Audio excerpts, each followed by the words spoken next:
दापोली नगरपंचायतीची शहरात अतिक्रमण हटाव मोहीम.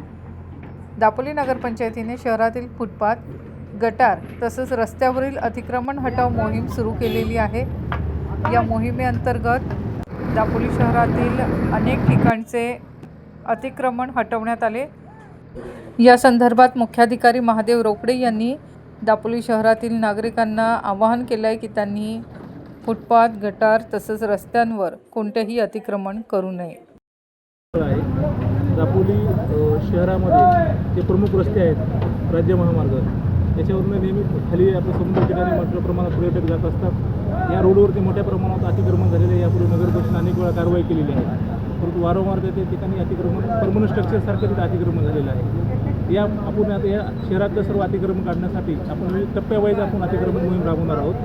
आज पहिल्या टप्प्यामध्ये हा आपला प्रमुख रस्ता आहे, याच्यामध्ये फुटपाथ, गटार आणि रस्ता याच्यावरती जे अतिक्रमण झालेले आपण ते आज काढण्याची कारवाई सुरू केलेली आहे. तर मी दापोली शहरातील सर्व नागरिक व्यापारी बांधवांना विनंती करतो की आपण कुणीही यापुढे जे आपले नगर परिषदचे रस्त्यावरचे जे फुटपाथ आहेत, गटार आहेत आणि रस्ते आहेत, त्याच्यावर कुठल्या प्रकारचं अतिक्रमण करू नका. याचा अतिक्रमण केलं त्याचा त्रास पर्यटकासोबत आपल्या सर्वांना होतो. तर आपण यापुढे जर कोणी यानंतर जर असं जर याच्यावर अतिक्रमण केलं, कुठलं स्ट्रक्चर बांधलं, तर हे नेहमी त्याच्यावर आपण कारवाई केली जाईल. त्यामुळे मी सर्वांना विनंती करतो, आवाहन करतो की कुणीही रस्त्यावर, गटारावर, फुटपाथवर कुणीही या ठिकाणी अतिक्रमण करू नये.